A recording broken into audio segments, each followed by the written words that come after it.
હાલો મિત્રો, જય માતાજી, જય દ્વારકાધીશ। સ્વાગત છે તમારા બધાનું આપણા એક નવા વ્લોગની અંદર। તો મિત્રો, આજનો વ્લોગ છે આપણો જમ્મુ કાશ્મીરની અંદર માતા વૈષ્ણો દેવી।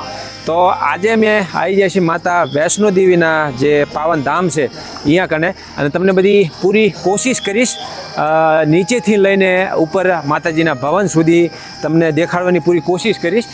તો આજનો વ્લોગ આપણે શરૂઆત કરીએ તો આ વ્લોગની અંદર તમે જરૂરથી જોડાઓ, અને ખાસ કરી ચેનલને તમારે જરૂરથી સબસ્ક્રાઈબ કરવાનું છે। અને ભાઈ, આપણને ચશ્મા પહેરવાનો કાંઈ એટલો બધો શોખ નથી, પણ સામે થોડોક તડકો છે અને આજનું વાતાવરણ ખૂબ સરસ છે। નહીંતર આ ડુંગરની અંદર, આ પહાડીની અંદર બધું ધુંવે ટાઈપનું આપણને ફોગ જાજો જોવા મળે છે। તો બહુ સરસ મસ્ત મજાની જગ્યા છે, અને હજુ તો અમે નીચે જ છીએ, અને અહીંથી ઉપર જવાનું છે। તમને જેટલું આપણે રસ્તાની અંદર આવે હું બધું આ વિડીયોની અંદર કવર કરીશ અને તમને દેખાડવાની કોશિશ કરીશ।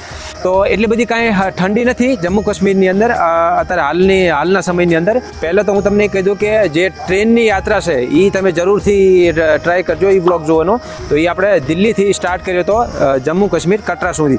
તો એ પણ બ્લોગ કાફી સરસ આપણે બનાવેલો છે, અને એ પણ તમે જોઈ શકો છો। તો કંઈક આ પ્રકારની, અને આપણે એ બાજુ કરતાં આના જે પેડ પૌધા છે, જે ઝાડવા છે એ અલગ છે મિત્રો।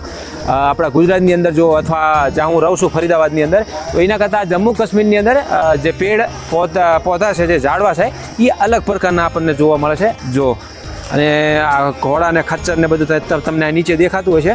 તો આપણે શરૂઆતથી સ્ટાર્ટ કરવી। એક બીજી એ વાત છે કે આ કને આપણે સિમ એક્સ્ટ્રા એક નવી લેવી પડતી હોય છે। બીજું તો કંઈ નહીં, એક આઈડી જે આ કાર્ડ છે, આ યાત્રા આઈડી કાર્ડ આને કહેવાય, RF આઈડી કાર્ડ આને કહેવામાં આવે છે। તો એ આઈડી કાર્ડ કઢાવવા માટે કંઈ એટલો બધો ટાઈમ નથી લાગતો, ફક્ત આપણે આધાર કાર્ડ હોય છે એ અહીં કને દેખાડવું પડતું હોય છે। થોડીક એવી ભીડ રહેશે, આપણે ભીડમાં 1 થી 2 મિનિટની અંદર આપણને આવી આઈડી કાર્ડ આપણને મળી જાય છે। તો આ ના હોય તો આના સિવાય આપણે યાત્રા ના કરીએ કે, અને સિમની વાત તો હું તમને પછી આગળ કહી દઈશ। તો હાલો, હવે આપણે આ વિડીયોની શરૂઆત કરવી, અને કમેન્ટમાં જય માતા વૈષ્ણો દેવી જરૂરથી લખજો। હાલો, યાત્રાની શરૂઆત કરી। મિત્રો, રેલવે સ્ટેશન બહાર નીકળતા જ આપણને યાત્રા આઈડી કાર્ડ આઈકને જોવા મળી જાય છે, અને ફક્ત આધાર કાર્ડ તમારું સાથે રાખવાનું છે, અને આધાર કાર્ડ દેખાડ્યા પછી તમને આઈડી કાર્ડ આઈકને પ્રોવાઈડ કરી દેશે। યાત્રા આઈડી કાર્ડ લઈને તમે રોડની આ તરફ આવશો તો તમને ઘણા બધા સિમ નવી નીકળવાવાળા લોકો તમને આઈકને મળી જાય છે, જો કે એરટેલની અને જીઓની 300 થી 350માં અનલિમિટેડ આપણને આઈકને સિમ જોવા મળી જાય છે। પંજાબથી જમ્મુ કાશ્મીરની અંદર આપણે એન્ટર કરશું તો આપણી કોઈ પણ પ્રકારની સિમ હોય એ અહીંયા કને કામ કરવાની બંધ કરી દે છે, એટલે આપણે આ કને નવું સિમ કઢાવવું પડતું હોય છે। તો મોર્નિંગનો સમય હતો, એટલે ચા પાણી કરીને અમે લોકો નીકળી ગયા બાળગંગા તરફ। રેલવે સ્ટેશનથી તમને ડાયરેક્ટ રિક્ષા અથવા વેનની અંદર તમને 300 થી 400 રૂપિયા ચાર્જ કરશે, અને આપણને પહોંચાડી દેશે બાળગંગા। અમે લોકો હતા કુલ 5, અને સ્પેશિયલ વેન કરીને અમે લોકો પહોંચી ગયા બાળગંગા। તો લો મિત્રો, હવે આપણે પહોંચી જાય છીએ મેન ગેટ, યાની કે બાળગંગા। અહીંથી આપણી યાત્રાની શરૂઆત થાય છે। અહીં કણે આપણું યાત્રા આઈડી કાર્ડ અને સામાન ચેક થાય છે। માવા, ગુટકા, તમાકુ, બીડી, કોઈ પણ પ્રકારનું વસ્તુ આની અંદર અલાવ નથી, એટલે તમારે આ જગ્યા પર મૂકી દેવું પડતું હોય છે।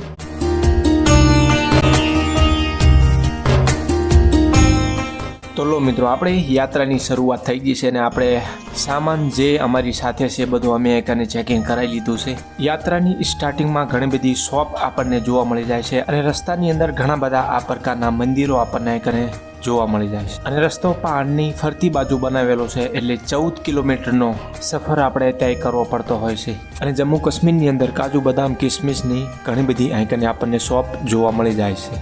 અને સ્ટાર્ટિંગની અંદર ઘોડા, ખચ્ચર અને પાલકી ઘણી બધી સુવિધા આપણને આઈકને જોવા મળી જાય છે। અને ઘોડા ખચ્ચરનો રેટ અલગ અલગ હોય છે, 1000 થી 500 રૂપિયાની અંદર તમને અર્થકુંવારી સુધી પહોંચાડી દેશે। અને હેલિકોપ્ટરની પણ આઈકને સુવિધા છે।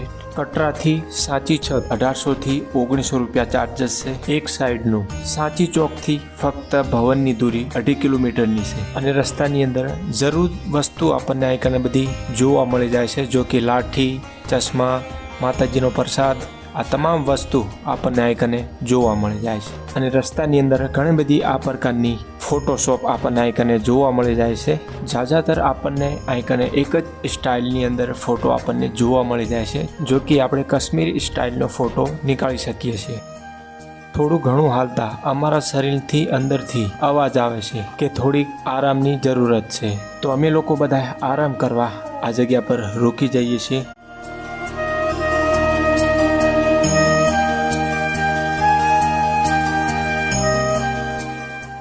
લો મિત્રો, આપણે હવે પહોંચી ગયા છીએ બાથિંગ ઘાટ, જો કે બાલગંગાના નામથી પણ ઓળખવામાં આવે છે. અને હવે મિત્રો, અમારા મુકેશભાઈ તમને બાથિંગ ઘાટ યાની કે બાળગંગાના વિશે થોડી ઘણી માહિતી આપશે.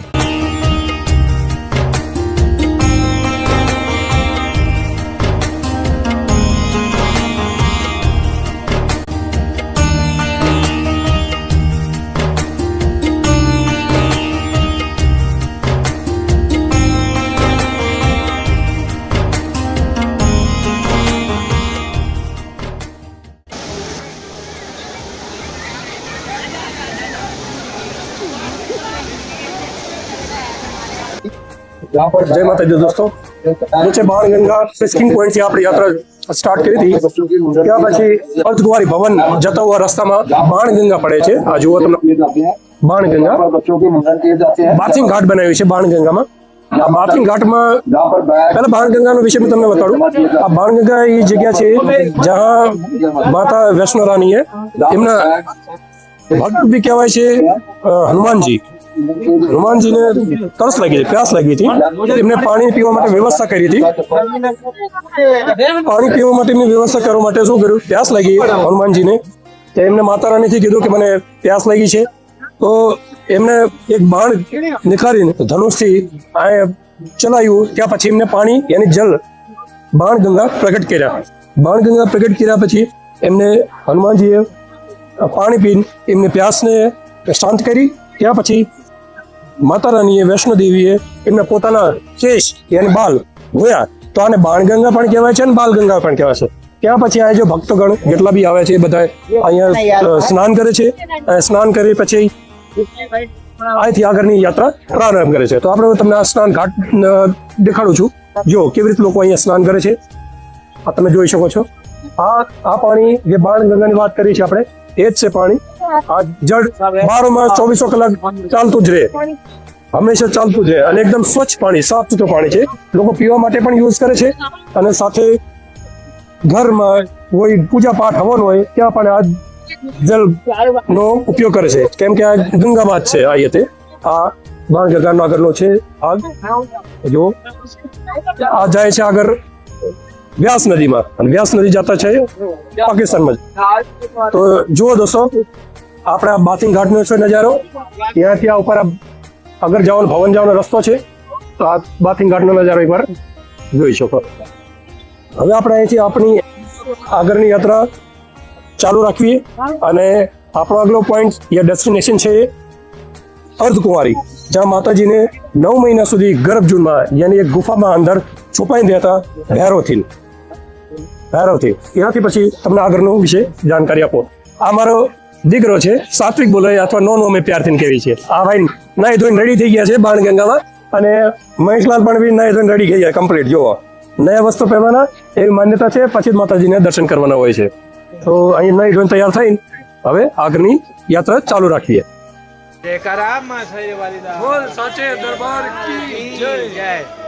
તો મિત્રો, અહીંથી આપણી યાત્રાની શરૂઆત થાય છે અને અમે બધાએ નહીં ધોઈ લીધું છે. તો આપણે બાળગંગાની અંદર સ્નાન કરીને હવે આવશે ચરણ પાદુકા. બરોબર. જ્યાં પ્રથમ વાર ભૈરવ બાબાથી ભક્તો એક સ્નાન હતું, જ્યાં રૂક્યા હતા થોડી દેર, તાકી પાછું વળીને જોવે કે ભૈરવ એને કેટલેક પહોંચો છે. એટલે જ્યાં રૂક્યા હતા ત્યાં એમના પગલા છપી ગયા છે. એ જગ્યાને ચરણ પાદુકા કહે છે. બરોબર. હાલમાં એ ચરણ પાદુકાનું મંદિર બનાવ્યું છે, ત્યાં આપણે આગળ દર્શન કરીએ. મિત્રો, આ છે ચરણ પાદુકા મંદિર. લખ્યું છે, તમે સામે બોર્ડમાં જોઈ શકો છો. અને આ છે ચરણ પાદુકા મંદિર. જબરજસ્ત છે, ખૂબસૂરત મંદિર છે. અને દર્શન કરી લઈએ આપણે અંદર. તો મુકેશભાઈ, આ જગ્યાના વિશે આપણે થોડું ઘણું જાણશું. હા, તો મહેશભાઈ, આપણે જબ યાત્રા સ્ટાર્ટ કરીને આપણે જે બાણગંગામાં સ્નાન કરીને પછી ઉપર આવ્યા ને, ત્યાં પછી માતાજીનું પહેલું જ મંદિર પડે છે ચરણ પાદુકા, જો કે તમે દેખી શકો છો. ચરણ પાદુકામાં માતાજી જ્યારે ભૈરવ બાબાથી ભાગ્યા હતા એમ બન્યું કે જે ભૈરવ બાબાથી માતાજી આપણે તુકટ પર્વત પર તો એ તુકટ પર્વત પર ભાગતા હતા પહેલી વાર જब ઉભા રહ્યા હતા આપણી જગ્યા પર એ જગ્યા પર રોકીને પાછળ ભૈરવને જોયા હતા એ માટે એ રૂક્યા હતા ત્યાં જે રૂક્યા હતા એમના એ પગ શિલા પર છપાઈ ગયા છે નાના નાના પગ છે સુંદર છે જે છપાઈ ગયા છે પછી હા એ પગે આ મંદિર જ્યાં છપાતી એના ઉપર જ આ મંદિરનો બનાવટ કરી છે ત્યાં આ મંદિર છે તમે જોઈ શકો છો મંદિરને તમે જે આ સીન જે તમે જગ્યા જોયો છો જેમાં અંદર લાઇટ જગે છે એ જ મંદિર બન્યું છે એ જગ્યાએ માતાજીને સાક્ષાતમાં એમના ચરણના ઓલા બેડા છે પડી છે એને ચરણ પાદુકા બોલે છે આ મંદિર છે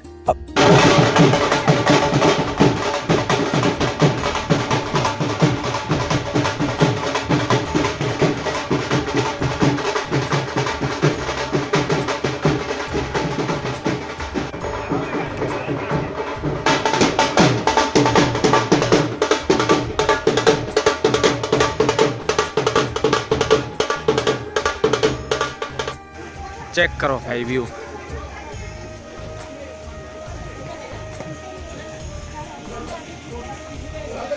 તો મિત્રો સફરની અંદર બને એટલો સામાન હારે કેરી ઓછો કરજો તો આપણા માટે સારું રહેશે. અમારે એક જાકીટ છે અને 2 જોડી કપડાં છે છતાં પણ એટલો વજન લાગે છે. અને આપણે ગુજરાતની અંદર જુનાગઢ છે એની અંદર પગીથા આપણને જોવા મળે છે અને આની અંદર રફ રસ્તો છે એકદમ પ્લેન છે. જો કે તમે જોઈ શકો છો આની અંદર ઘોડા અને ખચ્ચર એક તરફ હાલે અને આપણે શ્રદ્ધાળુ છે જે યાત્રી છે એ એક તરફ હાલે છે. તો કે આ પ્રકારનો અને ભાઈ અઘરો છે હાવ એમને એમ નથી આ પણ બહુ અઘરું છે. જેવું જુનાગઢ ઉપર આપણે ચડવીને એના કરતાં પણ આ ઝાઝું અઘરું આપણને દેખાય છે અને ઠેઠ સુધી આ જ રીતનો આપણને રસ્તો દેખાય છે કરવાનું. અને ખાસ કરી આ ઘોડા ખચ્ચરથી તમારે જોઈને ડાળીને હાલવાનું ન કે માયા ભટકાડે ને પાડે પાછા એવું કામ છે. અને હવે આપણે પહોંચવા આવ્યા છીએ જોનો અર્થકુંવારી તો તમને દેખાડવાની કોશિશ કરીશ. વિડીયો સાથે હવે બને રહેજો. જય માતાજી. લો ભાઈ ચેક કરો આપણે અર્થકુંવારી જે લોકોને શ્રદ્ધાળુને આ કને વિશ્રામ કરવાની જે જગ્યા છે આ છે અર્થકુંવારી. મિત્રો આ છે અર્થકુંવારી. અર્થકુંવારીનો વિશેષ એ છે કે કટરાથી 6 કિલોમીટર ઉપર 6 કિલોમીટરની દૂરી પર આ આવેલું છે અર્થકુંવારી. અને અહીંથી માતાજીનો ભવન 6 કિલોમીટર થાય છે યાની કે વચમાં આ અર્થકુંવારી પડે છે એટલે આનું નામ છે અર્થકુંવારી. અને મિત્રો અહીં કને એક ગુફા પણ આવેલી છે. એવું કહેવાય છે કે આ ગુફાની અંદર માતાજી 9 મહિના આની અંદર રહ્યા હતા અને એવું માનવામાં આવે છે કે આ ગુફાની અંદરથી આપણે બહાર નીકળી દર્શન કરીને તો આપણા તમામ પાપ ધોઈ જતા હોય છે.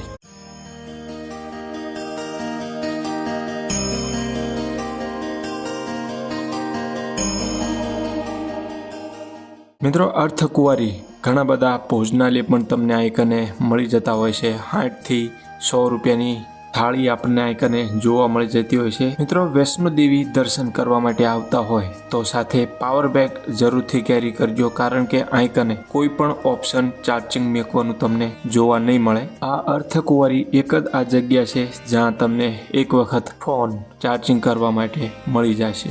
અમારા મુકેશભાઈના રૂમ ઓલરેડી આઈકને બુકિંગ હતા એટલે અમારે માતાજીના દર્શન કરીને વળતી ફેર અહીંયા કણે અમારે રોકાવાનું છે રાત્રે. મિત્રો ઠંડીના દર્શન કરવા માટે અહીં કણે આવતા હોય તો તમારે ગરમ કપડાં સાથે જરૂર કેરી કરવાના છે કારણ કે અહીં કણે સાંજ સવાર ઠંડી આપણને ઝાઝી જોવા મળે છે.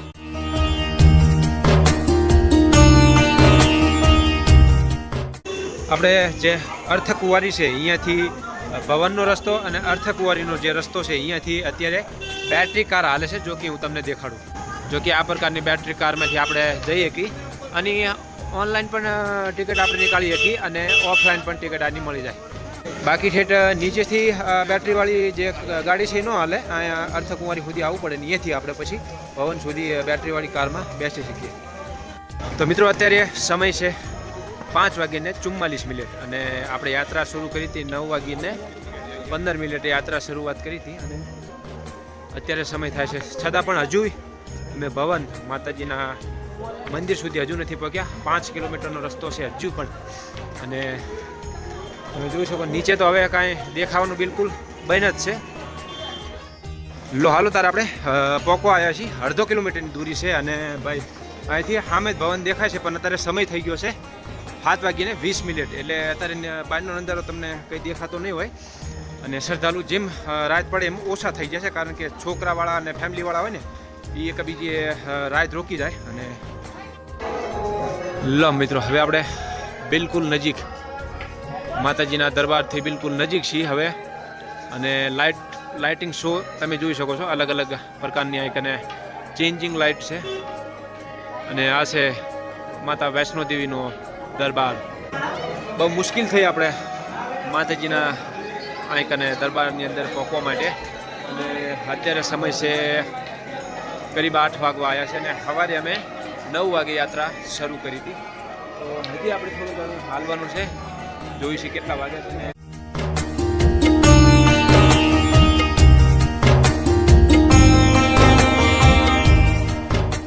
આ જે મિત્રો સામે દેખાયની પાર્વતી ભવન છે અને આની અંદર આપણે રૂમ રાખવો હોય તો આપણને મળી જાય, પણ એ ઓનલાઈન બુકિંગ માટે ઓનલાઈન તમે કરી લો તો આપણા માટે સારું છે. પણ અત્યારે આ સમયની અંદર ભીડ થાય છે ને એટલે કદાચ સાંકને આપણને રૂમ અવેલેબલ ના થાય.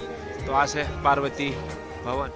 મિત્રો આ જગ્યા તમે જોઈ રહ્યા છો, આ જગ્યાએ અમે આજે રાત્રે રોકાણા હતા. માતાજીના મંદિરથી થોડીક દૂરી પર આ આશ્રમ આવેલો છે. આની અંદર રૂમનું કોઈ ભાડું નથી હોતું. આની અંદર વોશરૂમ, નાવા ધોવાનું આ તમામ વસ્તુ તમને ફ્રીમાં આની અંદર મળી જાય છે. રૂમની અંદર જાજી ભીડ હોવાથી અમુક લોકો રાત્રે બહાર પણ સૂઈ જતા હોય છે. આની અંદર ફ્રીમાં તમને કમ્બલ પણ મળી જતા હોય છે. એક કમ્બલે 100 રૂપિયા ડિપોઝિટ કરવું પડતું હોય છે અને જ્યારે આપણે સવારે કમ્બલ પાછો આપવા જઈએ ત્યારે આપણને 100 રૂપિયા પાછા કરી દેતા હોય છે. છતાં પણ સાથે તમારે ઘરેથી એક કમ્બલ જરૂરથી લાવવાનું છે, કારણ કે હર જગ્યા આવી સુવિધા નથી હોતી. મિત્રો આ રૂમના લોકેશનની આપણે વાત કરવી ને તો જ્યાં રોપવે સ્ટેશન છે, રોપવેનો જે ટાવર છે એની જસ્ટ સાઈડમાં આ રૂમ આવેલા છે. નીચે સુવા માટે રૂમ છે અને રૂમની ઉપર ભોજનાલય પણ તમને આઈકને જોવા મળી જાય છે, જ્યાં તમે રાત્રે જમી શકો.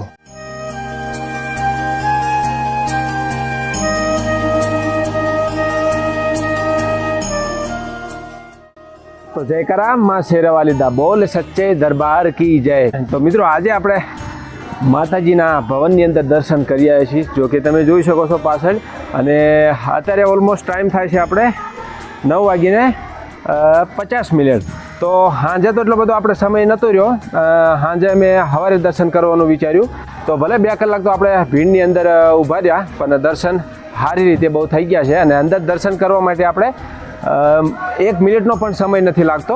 તો અંદર આપણે દર્શન કરી લીધા છે ને માથે જોઈ શકો છો તિલક છે. તો ભાઈ બહુ મજા આવી. અને હવે આપણે દર્શન કરવાના છે ભૈરવ બાબાના. અને એવી માન્યતા છે અહીંના જે લોકો છે એમની, કે માતાજીના દર્શન કર્યા પછી ભૈરવ બાબાના દર્શન ના કરો તો આ યાત્રા અધૂરી રહેશે. તો અહીંથી આપણે હવે રોપવેમાં જઈશું અને ભૈરવ બાબાના દર્શન કરીશું. અહીંથી ઉપર ભૈરવ બાબાની ચોટી છે અને આ છે ભાઈ, હું તમને રાતનો ભવન તમે જોયો છે.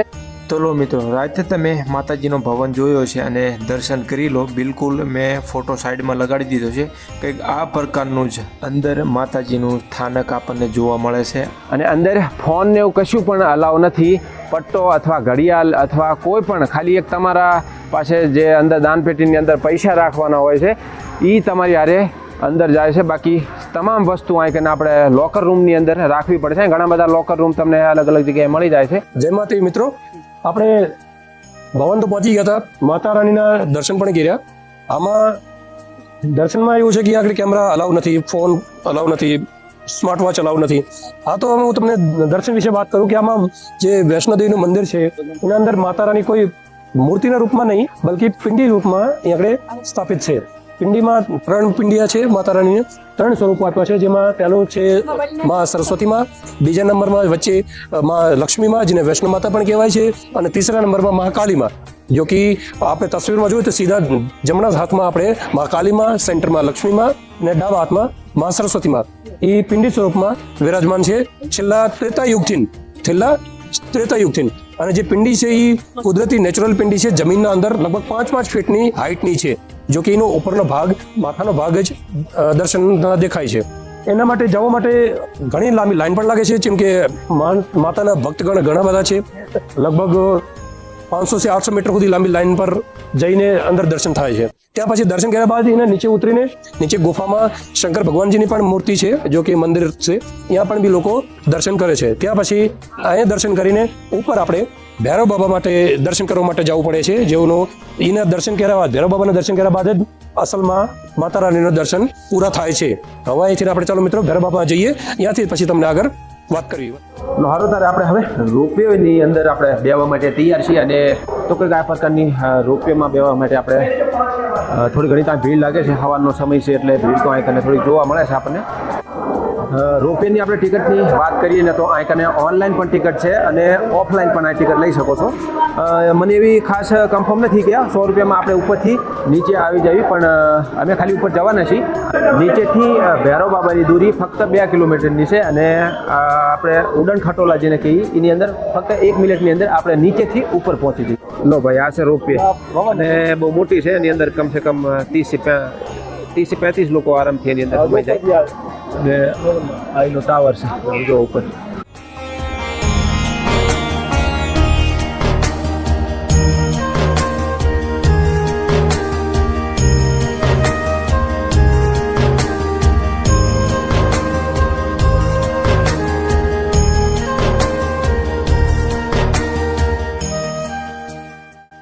તો લો મિત્રો, આપણે લિફ્ટની અંદર બેસીને આપણે ઉતરી ગયા છીએ ભૈરવ બાબાના મંદિરે. આ જે સામે દેખાની ભૈરવ બાબાનું મંદિર છે. અહીંયા પણ ફોટોગ્રાફી કંઈ અલાઉ નથી એટલે ફોન ને બધું આપણે અહીં મૂકીને ભૈરવ બાબાના દર્શન કરી આવ્યા છીએ. તો આ છે ભૈરવ બાબાનું મંદિર, તમે પણ દર્શન કરી લો અહીંથી. અને ઉપર આ એક સેલ્ફી પોઈન્ટ છે બહુ મસ્ત મજાનો, અને અહીં આપણે સેલ્ફીને એવું અહીં ખીંચી શકીએ. અને સૌથી ઊંચી જે ઉપર ચોટી છે એ આને કહેવામાં આવે છે આ છે ભૈરવ બાબાની ચોટી. અને હમણાં આપણા મુકેશભાઈ તમને થોડી ઘણી માહિતી આપશે ભૈરવ બાબાના વિશે.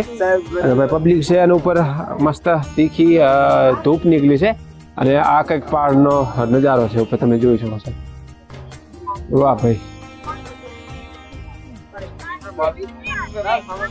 બધી કોર પહાડી છે ને વચ્ચે માતાજીનો ભવન આવેલો છે, માતા વૈષ્ણો દેવીનો. જો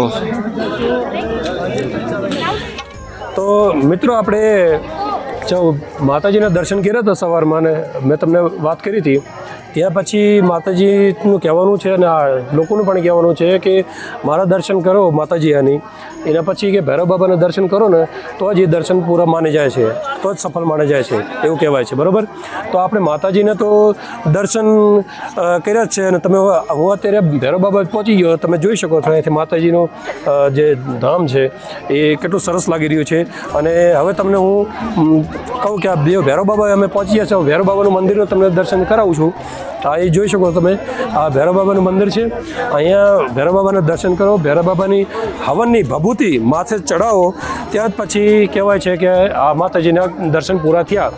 હવે મિત્રો આપણે અહીંથી ભૈરવ બાબાના દર્શન કર્યા પછી અહીંથી ને લગભગ 7 કિલોમીટર નીચે ઉતરવાનું છે, જો કે આપણે અર્ધકુંવારી જઈશું. અર્ધકુંવારી જવા માટે આપણે હું તમને મિલાવું આવો. અહીંયા હેલિપેડની સુવિધા પણ છે, એ સાંજી છત આવે, સાંજી છતથી નીચે અર્ધકુંવારી જવાય. તો સાંજી છતને તમને બતાવું, દેખાવું.